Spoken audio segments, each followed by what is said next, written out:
दोस्तों नमस्कार, स्वागत है आपका परीक्षा खबरी में। और आज है 10 अगस्त 2020। आज की महत्वपूर्ण खबरों के बारे में देखेंगे। सरकार तो और संस्थाएं तो तानाशाही की जो पराकाष्ठा उसको पार कर चुकी हैं, इसलिए उनके बारे में क्या बात करें। आप लोग अपनी पढ़ाई करते रहें। विश्व आदिवासी दिवस कल था 9 अगस्त को, तो इसके बारे में थोड़ा सा देख लेते हैं। कल हमने बताया नहीं था। हर साल संयुक्त राष्ट्र और अन्य विश्व संगठन 9 अगस्त को विश्व आदिवासी दिवस या विश्व स्वदेशी लोगों का अंतर्राष्ट्रीय दिवस मनाते हैं। दोस्तों थोड़ा सा नेट की प्रॉब्लम हो रही सुबह, तो इसीलिए रिकॉर्डेड वीडियो आज दे रहा हूँ मैं। लेट हो जा रहा है आज, ठीक है। कई दिनों से, लगभग मुझे पता है 6 से 7 दिनों से प्रॉब्लम हो रही है। कारण है कि मैंने स्थान जो है अपना जो है बदल दिया है, इस वजह से ये दिक्कतें हो रही हैं। लेकिन यहाँ पे आज संभवतः उसने कहा है निश्चित रूप से कि ब्रॉडबैंड लगा देगा, तो ब्रॉडबैंड लगते ही ये समस्या दूर हो जाएगी। यह तो हर साल संयुक्त राष्ट्र और अन्य विश्व संगठन 9 अगस्त को विश्व आदिवासी दिवस या विश्व स्वदेशी लोगों का अंतर्राष्ट्रीय दिवस मनाते हैं। यह दिन दुनिया की स्वदेशी आबादी के अधिकारों को बढ़ावा देता है और उनकी रक्षा करता है। इस दिन को 1982 में जिनेवा, जो कि स्विट्जरलैंड में है, स्वदेशी आबादी पर संयुक्त राष्ट्र कार्य समूह की पहली बैठक को चिन्हित किया गया। अर्थात पहली बैठक जो हुई थी उसमें इस दिवस को चिन्हित किया गया। 2020 की इस बार की जो थीम रही, कोविड-19 एंड इंडिजिनस पीपल रिसाइलेंस, तो ये इस बार की थीम रही 2020 की, याद रखिएगा। मॉरिशस ने जमीनी जहाज से तेल रिसाव के कारण आपातकाल की घोषणा की। हालांकि कल हमने चर्चा की थी, तो मॉरिशस ने जमीनी जहाज से तेल रिसाव के कारण आपातकाल की घोषणा की है। तो मॉरिशस के प्रधानमंत्री ने पर्यावरणीय आपातकाल की स्थिति घोषित की और तत्काल सहायता के लिए फ्रांस से अपील की। फ्रेंच द्वीप जो है फ्रांस का रीयूनियन जिसको कहते हैं, मॉरिशस के सबसे करीब है। रीयूनियन द्वीप हिंद महासागर में फ्रांस का एक प्रमुख सैन्य अड्डा है। तो रीयूनियन द्वीप हमने आपको दिखाया था मानचित्र में एक बार, तो उसको आप ध्यान रखिएगा, हमेशा पूछ सकता है, क्योंकि भारत फ्रांस ने वहाँ पर ऑपरेशन भी किया था।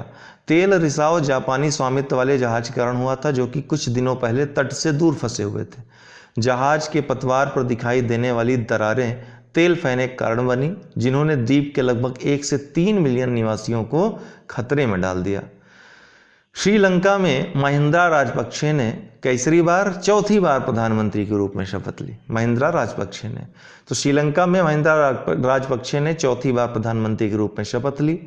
कोलंबो के पास केलनिया महाविहार में आयोजित एक समारोह में उन्हें उनके छोटे भाई और राष्ट्रपति गोतबया राजपक्षे ने शपथ दिलाई। महिंद्रा राजपक्षे ने 2006 से 2015 तक देश के राष्ट्रपति के रूप में कार्य किया है और उनकी पार्टी को आम चुनावों में शानदार जीत मिली है। राजपक्षे को 2009 में अपने राष्ट्रपति पद के दौरान दशकों पुराने लिट्टे युद्ध को समाप्त करने का श्रेय भी जाता है। वह 2015 के राष्ट्रपति चुनाव हार गए थे और एक मजबूत राजनीतिक वापसी अब उन्होंने की है। पीएम ने सप्ताह भर का गंदगी मुक्त भारत अभियान लॉन्च किया। तो गंदगी मुक्त भारत अभियान, एक तो नाम याद रखना है, ये सप्ताह याद रखना है। प्रधानमंत्री नरेंद्र मोदी ने स्वतंत्रता दिवस के उपलक्ष्य में स्वच्छता के लिए एक सप्ताह तक चलने वाले अभियान गंदगी मुक्त भारत का शुभारंभ किया।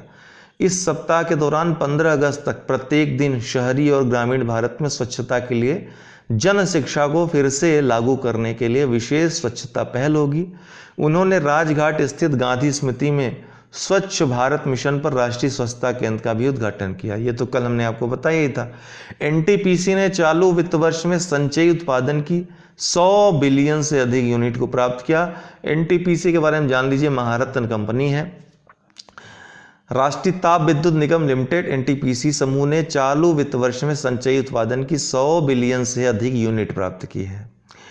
एनटीपीसी लिमिटेड एक भारतीय सार्वजनिक क्षेत्र का उपक्रम है जो बिजली उत्पादन और संबद्ध गतिविधियों के व्यवसाय में संलग्न है। स्थापना कब हुई थी इसकी? तो 7 नवंबर 1975 में। इसका मुख्यालय नई दिल्ली में है। अध्यक्ष और एमडी इसके गुरदीप सिंह है। एक महारत्न कंपनी है। दीपांकर घोष ने प्रेम भाटिया पुरस्कार 2020 जीता। इंडियन एक्सप्रेस के विशेष संवाददाता दीपांकर घोष ने कोविड-19 से संबंधित मुद्दों पर अपने काम के लिए राजनीतिक रिपोर्टिंग के लिए प्रेम भाटिया पुरस्कार जीता है। ग्रामीण भारत पर रिपोर्टिंग के लिए समर्पित पत्रकारिता website People's Archive of Rural India को पर्यावरण और विकास के मुद्दों पर रिपोर्टिंग के लिए पुरस्कार, तो इन दोनों लोगों को पुरस्कार ये प्रदान किया गया। फ्यूचर ब्रांड सूचकांक 2020 में रिलायंस दूसरे स्थान पर आ गया है। तो मुकेश अंबानी के तेल और टेलीकॉम समूह रिलायंस इंडस्ट्रीज को फ्यूचर ब्रांड इंडेक्स 2020 पर एप्पल के बाद दूसरा सबसे बड़ा ब्रांड बनाया गया है। तो महत्वपूर्ण बात है, फ्यूचर ब्रांड सूचकांक एक वैश्विक धारणा अध्ययन है जो वित्तीय क्षमता के बजाय धारणा शक्ति के आधार पर पीडब्ल्यूसी की ग्लोबल टॉप 100 कंपनियों की पुनर्स्थापना करता है। 2020 की सूची में एप्पल शीर्ष पर है, जबकि सैमसंग तीसरे स्थान पे, दूसरे स्थान पे तो रिलायंस। अमेजिंग अयोध्या तो नीना राय द्वारा लिखित पुस्तक है। पूछा जा सकता है किसने लिखी। राम मंदिर भूमि पूजन के साथ प्रकाशन संस्था ब्लूम्सबरी ने अपनी नवीनतम पुस्तक की घोषणा की जो अयोध्या के इतिहास पर प्रकाश डालेगी। नीना राय की पुस्तक अमेजिंग अयोध्या से शहर के बारे में प्रामाणिक जानकारी मिलेगी। यह न केवल प्राचीन हिंदुओं के जीवन और समय को समझने में मदद करेगा बल्कि पूजनीय राम और सीता के बारे में भी बताएगा। भारत का पहला हिम तेंदुआ संरक्षण केंद्र, तो भारत का पहला हिम तेंदुआ संरक्षण केंद्र उत्तराखंड में उत्तर काशी वन प्रभाग में खोला जाएगा। भारत का पहला हिम तेंदुआ संरक्षण केंद्र है। केंद्र उत्तराखंड वन विभाग द्वारा संयुक्त राष्ट्र विकास कार्यक्रम के साथ अपनी 6 साल की लंबी परियोजना सिक्योर हिमालय के हिस्से के रूप में बनाया जाता है। तो देखिए बहुत महत्वपूर्ण है, सिक्योर हिमालय यूएनडीपी और उत्तराखंड वन विभाग के संयुक्त एक योजना है, परियोजना है सिक्योर हिमालय, उसके एक हिस्से के रूप में इसको शुरू किया जा रहा है। इसका उद्देश्य आजीविका प्राप्त करना, संरक्षण, स्थायी उपयोग और उच्च श्रेणी के हिमालय पारिस्थितिकी तंत्र को फिर से ठीक करना है। कौकास 2020 अभी चर्चा में रहा। यह क्या है? यह रूसी रणनीतिक कमांड पोस्ट सैन्याभ्यास है, कौकास 2020। भारत अगले महीने रूसी कौकास 2020 रणनीतिक कमांड पोस्ट सैन्याभ्यास में भाग लेगा। अभ्यास के लिए आमंत्रित देशों में संघाई सहयोग संगठन के अन्य सदस्य देशों के अलावा चीन और पाकिस्तान भी शामिल हैं। लोया जिरगा यह अफगानिस्तान में विभिन्न जातीय, धार्मिक और जनजातीय समुदायों के प्रतिनिधित्व को एक साथ लाने वाली एक सामूहिक राष्ट्रीय सभा है। लोया जिरगा यह एक अति सम्मानित सदियों पुरानी सलाहकारी संस्था है जिसे राष्ट्रीय संकट के समय अथवा राष्ट्रीय मुद्दों को निपटाने के लिए बुलाया जाता है। अफगान संविधान के अनुसार लोया जिरगा को अफगान लोगों की सर्वोच्च अभिव्यक्ति माना जाता है। यह एक आधिकारिक निर्णय लेने वाली संस्था नहीं है और इसके निर्णय कानूनी रूप से बाध्यकारी नहीं है। ठीक है। चर्चा का कारण अभी क्यों चर्चा में रहा? हाल ही में हत्या और अपहरण सहित गंभीर अपराधों के लिए दोषी ठहराए गए 400 तालिबान लड़ाकों को मुक्त करने संबंधी निर्णय लेने के लिए अफगानिस्तान में 3 दिवसीय लोया जिरगा महासभा को बुलाया गया है, इसलिए चर्चा में आया है। कारोबार विश्वास सूचकांक, बिजनेस कॉन्फिडेंस इंडेक्स, तो भारत का प्रमुख आर्थिक think tank national council for applied economic research NCAER प्रति 3 माह पर सर्वेक्षण करता है तथा कारोबार विश्वास सूचकांक जारी करता है प्रति 3 माह पर।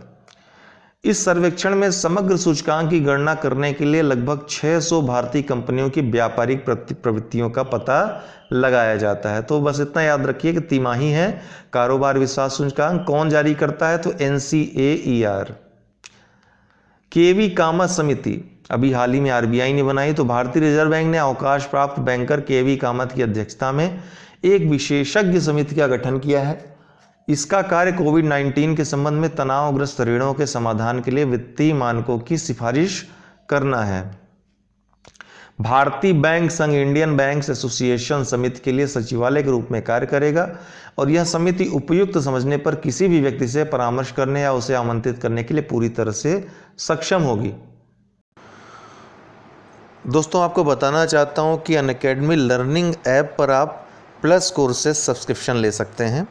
चाहे आप UPPSC की तैयारी की किसी भी एग्ज़ाम की तैयारी कर रहे हो, खंड शिक्षा अधिकारी, RO, UPPCS या UPSSC में लेखपाल या फिर अन्य जो वैकेंसीज़ आती हैं ग्रुप सी की, सब इंस्पेक्टर यूपीएसआई की तैयारी, मतलब कोई भी तैयारी आप उत्तर प्रदेश की कर रहे हैं, या फिर यूपीएससी करना चाहते हैं, बीपीएससी करना चाहते हैं, एमपीपीएससी करना चाहते हैं, राजस्थान भी, मतलब कुछ भी आप यहाँ पे एनडीए करना चाहते हैं, जो भी आप A to Z कोर्स करना चाहते हो, सब्सक्रिप्शन यहाँ पर ले सकते हो।